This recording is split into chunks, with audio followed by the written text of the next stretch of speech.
नमस्कार, मैं हूं नवजोत रंधावा। 7 बजे 7 सवाल में आपका स्वागत है। उत्तर प्रदेश में बर्ड फ्लू की दस्तक के बाद प्रदेश के सभी चिड़ियाघरों को 20 मई तक के लिए बंद कर दिया गया है, लेकिन बर्ड फ्लू का खतरा कायम रहने की वजह से अभी तक चिड़ियाघरों को खोलने का फैसला नहीं लिया गया। चिड़ियाघरों को एक और हफ्ते के लिए बंद रखने के निर्देश जारी किए गए हैं। ऐसे में आज के सातों सवाल इसी मुद्दे से जुड़े हुए होंगे और आज का सबसे पहला सवाल है, क्या यूपी में बढ़ रहा है बर्ड फ्लू का खतरा?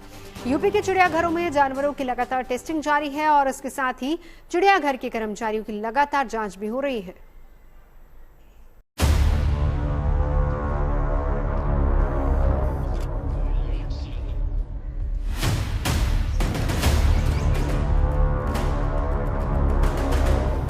पर्यटकों से गुलजार रहने वाले उत्तर प्रदेश के चिड़ियाघरों में इन दिनों सन्नाटा पसरा हुआ है। यहाँ के दरवाजों पर ताला लटका हुआ है और दर्शकों को अंदर जाने की इजाजत तक नहीं। दरअसल गोरखपुर के चिड़ियाघर में एक बाघिन की मौत के बाद जब उसके बिसरा की जांच की गई तो इसमें बर्ड फ्लू वायरस के संक्रमण की पुष्टि हुई। इसके बाद पिछले हफ्ते 14 मई को एहतियातन पूरे यूपी में चिड़ियाघरों को 20 तारीख तक के लिए बंद करने का ऐलान कर दिया गया। लेकिन यूपी में अभी तक बर्ड फ्लू का खतरा कम नहीं हुआ है, लिहाजा अभी तक चिड़ियाघरों को खोलने का फैसला नहीं लिया गया है।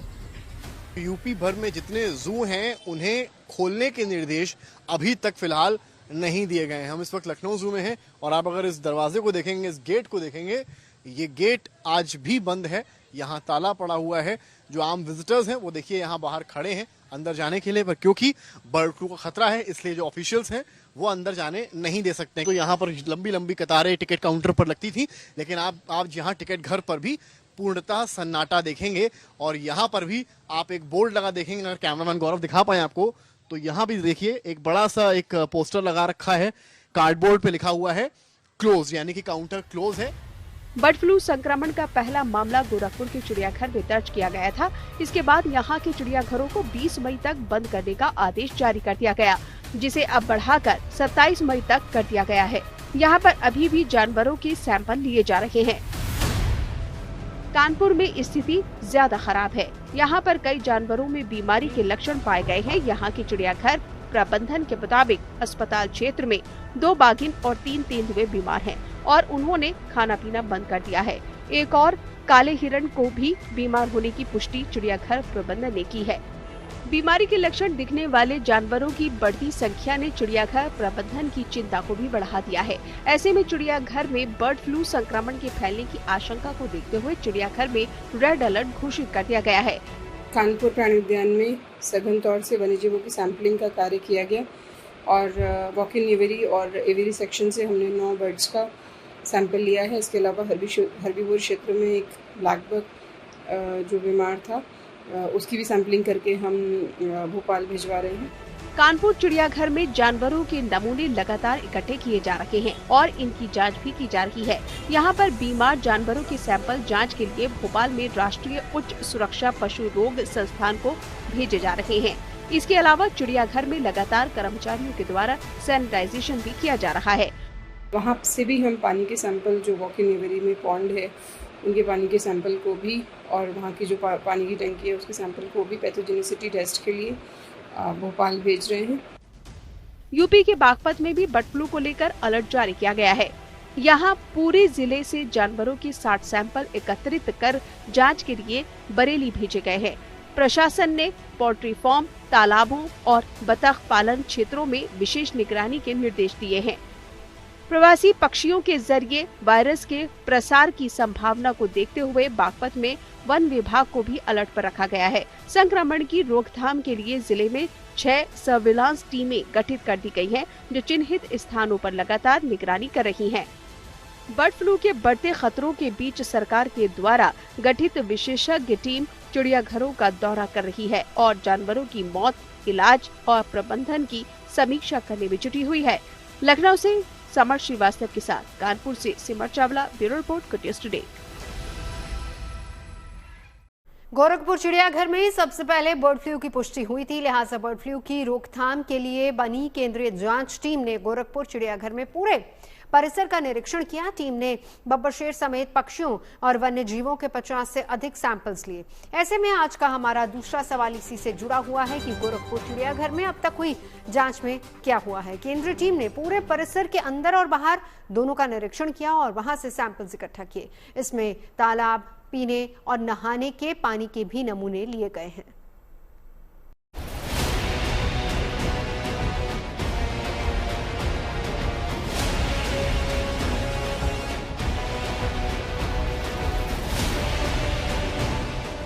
यूपी के गोरखपुर चिड़ियाघर में सबसे पहले बर्ड फ्लू की पुष्टि हुई थी।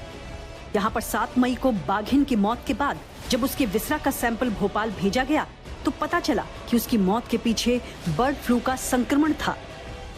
इसके बाद गोरखपुर से लेकर लखनऊ तक हड़कंप मच गया और यूपी के सभी चिड़ियाघरों को बंद कर दिया गया। गोरखपुर में अभी भी जानवरों की लगातार सैंपलिंग जारी है, लिहाजा यहां शहीद अशफाक उल्लाह खान प्राणी उद्यान को 27 मई तक के लिए बंद कर दिया गया है। बर्ड फ्लू के संक्रमण को लेकर चिड़ियाघर प्रबंधन किसी तरह का रिस्क लेने के लिए तैयार नहीं है। गोरखपुर चिड़ियाघर में केंद्र से लेकर के राज्य तक की दोनों टीमें जांच की हैं। पूरे कैंपस को खंगाला है। पूरे कैंपस को खंगालने के बाद हर चीज के सैंपल लिए गए हैं, ब्लड सैंपल भी लिए गए हैं, लेकिन इन लोगों को ये लगता है कि अभी तक जो भी रिपोर्ट आई है निगेटिव आई है। जो भी जांच किए गए वो सभी रिपोर्ट फ्लू की निगेटिव आई है और आगे की भी रिपोर्ट निगेटिव आने की पूरी संभावना है। लेकिन एहतियातन 7 दिनों के लिए चिड़ियाघर को बंद कर दिया गया है। दरअसल गोरखपुर चिड़ियाघर में पिछले 1 महीने में 4 जानवरों की मौत हुई है। 5 मई को मादा भेड़िया भैरवी, 7 मई को बाघिन शक्ति और 8 मई को तेंदुआ मोना की मौत हुई।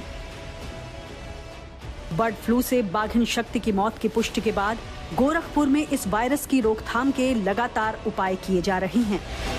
कई सैंपल अलग अलग जगह के कलेक्ट किए गए हैं, अंदर से भी प्राणी उद्यान परिसर के अंदर से जो हमारे बाड़े हैं, हमारे जानवर हैं, उनसे लिए गए हैं। साथ ही साथ बाहर भी बहुत सारी पोल्ट्री शॉप हैं, अलग अलग जगह जाकर जो साइंटिस्ट थे, डॉक्टर्स थे, उन्होंने सैंपल कलेक्ट किए। साथ ही साथ ये भी है कि जो पशुपालन विभाग ने पहले सैंपल कलेक्ट किए थे वो सभी नेगेटिव आए हैं। हमारे जानवर भी सभी स्वस्थ हैं, एक्टिव हैं। गोरखपुर चिड़ियाघर से कुछ जानवरों को कानपुर चिड़ियाघर में भी भेजा गया था, लेकिन वहां से भेजे गए जानवरों में कुछ की मौत यहां पर हो चुकी है। अभी तक गोरखपुर से आए शेर, पटौदी, मोर और बतख की मौत हो चुकी है। इन सभी जानवरों में बीमारी के लक्षण देखे गए थे। इससे कानपुर चिड़ियाघर प्रबंधन में चिंता बढ़ गई है। यदि किसी भी प्रकार का किसी के भी संज्ञान में इस तरीके का प्रकरण आता है जहां अधिक संख्या में एक साथ पक्षियों की मृत्यु हो रही है तो उसको तत्काल जो निकट के पशुपालन विभाग का पशु चिकित्सालय है उसको अवगत कराने के लिए कहा गया है और उसको जिससे उसकी प्रॉपरली सैंपलिंग और जो आगे की कार्रवाई है वो की जा सके। यहाँ पर चिड़ियाघर में जानवरों की जांच करने के अलावा चिड़ियाघर में काम करने वाले कर्मचारियों के स्वास्थ्य पर भी लगातार निगाह रखी जा रही है और उनकी लगातार जांच हो रही है। एहतियातन चिड़ियाघर के अधिकारियों ने सभी जानवरों के सैंपल एकत्र करने का फैसला किया है। चिड़ियाघर में संक्रमण की रोकथाम के लिए लगातार सैनिटाइजेशन किया जा रहा है। एहतियातन तौर पर कुछ ऐसे स्टेप्स लिए गए हैं जैसे फॉगिंग और सैनिटाइजेशन, वो भी पूरे चिड़ियाघर में। साथ ही साथ चिड़ियाघर की जो मिट्टी है उसकी सैंपलिंग की, उसकी टेस्ट के लिए भी मिट्टी को बाहर भेजा गया है। इसके साथ ही प्रशासन द्वारा कानपुर जू के आसपास के 1 किलोमीटर के जोन को कोविड प्रोटोकॉल के तहत वहां पर अलर्ट जारी कर दिया गया है।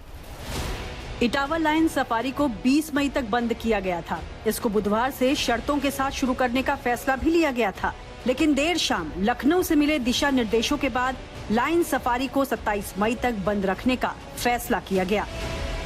कानपुर और गोरखपुर जू में जो जिस तरह से पहले सूचना आई थी तो उसको एहतियात के तौर पर अभी प्रदेश भर के समस्त जू और सफारी को बंद किया गया 27 तक। तो उसी क्रम में इटावा सफारी पार्क 27 मई तक बंद रहेगा। यूपी में बर्ड फ्लू का खतरा अभी तक कम नहीं हुआ है, लिहाजा प्रशासन चिड़ियाघरों को खोलने में किसी तरह की जल्दबाजी करने के पक्ष में नहीं है। कानपुर से सिमर चावला, गोरखपुर से गजेंद्र त्रिपाठी और इटावा से अमित तिवारी के साथ bureau report, good news today.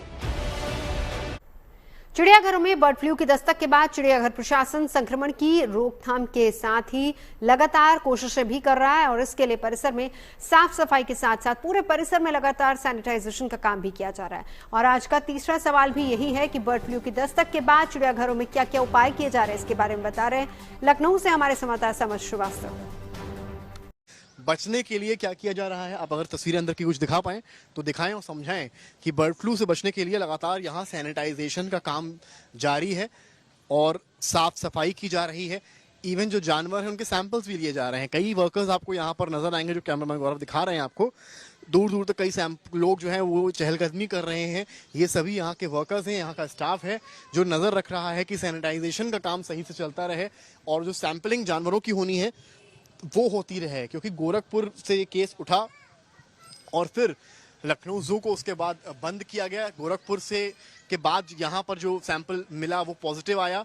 उसके बाद कानपुर जू, इटावा लाइन सफारी, तमाम जगहों को बंद किया गया और अभी भी सफाई का काम यहाँ चल रहा है। तो कोशिश फिलहाल सरकार की, डिपार्टमेंट की ये है कि समय रहते जू को खोला जा सके, जिसकी वजह से सैनिटाइजेशन का काम चल रहा है और लगातार सैंपलिंग जो जानवरों की है वो भी जू में की जा रही है।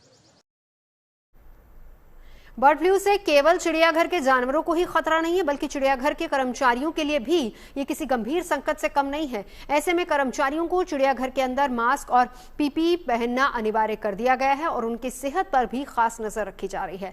आज का चौथा सवाल यही है कि बर्ड फ्लू से चिड़ियाघर के कर्मचारियों को कितना खतरा, इसके बारे में बता रही है कानपुर चिड़ियाघर की निदेशक। कल ब्लड सैंपल्स हमारे यहाँ कर्मचारियों स्टाफ के लिए जा रहे थे। 26 सैंपल्स कल लिए गए थे और आज 90 सैंपल्स उसी कड़ी में लिए गए हैं। और जो बचे हुए हमारे स्टाफ हैं उनका फर्दर कल सैंपल लेने की कार्रवाई की जाएगी।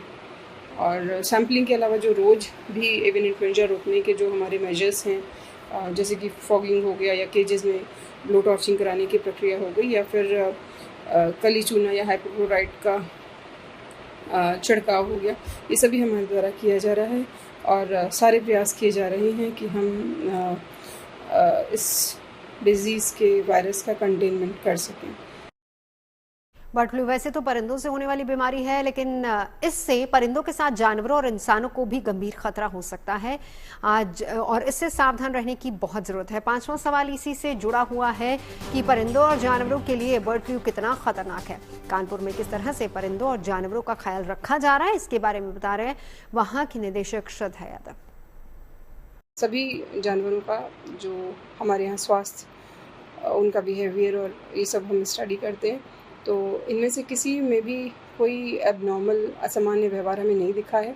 और कल जो हमारी टाइग्रेस और लेपर्ड में एक असामान्य व्यवहार दिखा था 2 और 4 दिनों से कि वो ऑफ फिट थे, आज उनके द्वारा भी 100% फूड इंटेक किया गया है।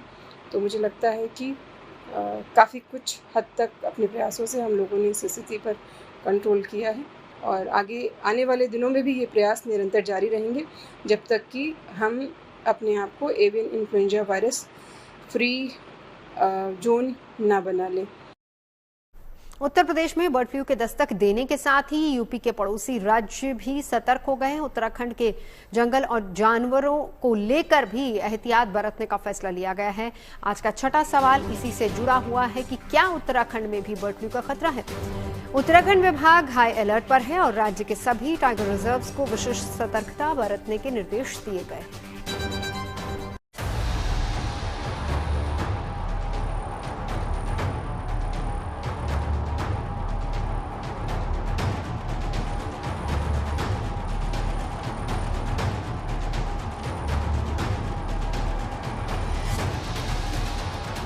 उत्तर प्रदेश में बर्ड फ्लू की दस्तक के बाद पड़ोसी राज्य भी सतर्क हो गए हैं। उत्तराखंड में भी इसके संक्रमण का खतरा मंडरा रहा है, लिहाजा उत्तराखंड का वन विभाग अलर्ट मोड पर रख दिया गया है। उत्तराखंड में जंगल और जानवरों की संख्या काफी ज्यादा है। सरकारी आंकड़ों को देखें तो उत्तराखंड में 500 से ज्यादा बाघ हैं और 2000 से ज्यादा तेंदुए हैं। वहीं 1500 से ज्यादा हाथियों की संख्या भी है। जाहिर है बड़ी तादाद में जानवरों को नुकसान न हो, इसके लिए राज्य में सभी वन क्षेत्रों में हाई अलर्ट घोषित कर दिया गया है। ये बहुत ही इन्फेक्शियस डिजीज होता है जो एवियन इन्फ्लुएंजा के नाम से ही जाना जाता है। तो उक्त अनुसार हमने सभी हमारे ऑफिसर्स को बता दिया गया है कि जो प्रोटोकॉल पशुपालन एवं डेयरी विकास भारत सरकार के द्वारा दिशा निर्देश दिए गए हैं तो उसके अनुसार ये कार्रवाई करेंगे। उत्तराखंड में बर्ड फ्लू के संभावित खतरे को देखते हुए वन विभाग अलर्ट पर है। बर्ड फ्लू के बढ़ते खतरे को देखते हुए नैनीताल और देहरादून चिड़ियाघर सहित जिम कॉर्बेट और राजाजी टाइगर नेशनल पार्क को हाई अलर्ट पर रखा गया है।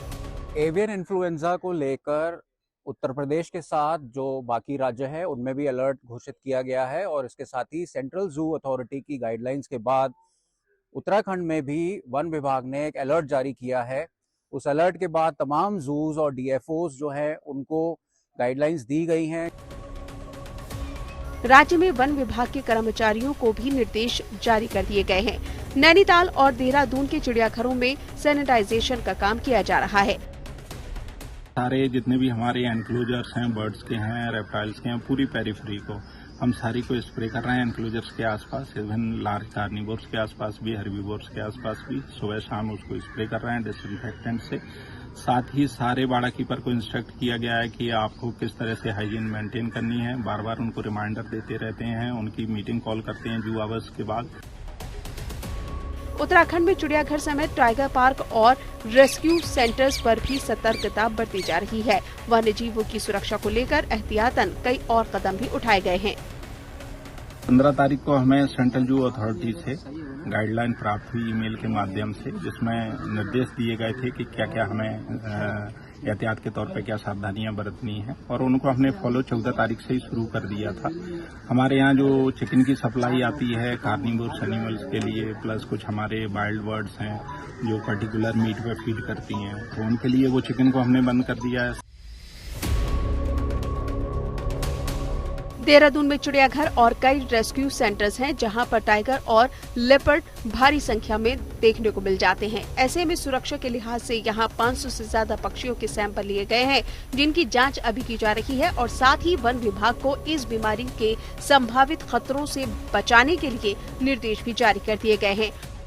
देहरादून जू में मौजूद हैं और यहाँ पर टाइगर्स के साथ साथ दूसरे जानवर भी मौजूद है। करीब 500 से ज्यादा अलग अलग स्पीशीज के जानवर यहाँ पर मौजूद है और हमने बातचीत की डॉक्टर प्रदीप मिश्रा से, जो कि यहाँ के वेटनरी एक्सपर्ट भी हैं, और उनका कहना है कि सर्वेलेंस के साथ साथ लगातार जो है वो मॉनिटरिंग की जा रही है और मॉनिटरिंग के साथ साथ लोगों को, स्टाफ को हिदायत भी दी जा रही है कि कैसे हाइजीन और जो कंटेमिनेशन है उसको रोकने के लिए जो भी स्टेप्स उठाने हैं उसको कम्युनिकेट किया जा रहा है। सिम्टम्स जो हैं एवियन इन्फ्लुएंजा को लेकर वो लगातार चेक करने के लिए डॉक्टर प्रदीप मिश्रा की टीम यहां पर मौजूद है।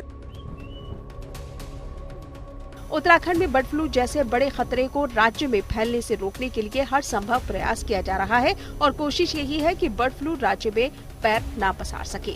देहरादून से अंकित शर्मा के साथ bureau report, good news today.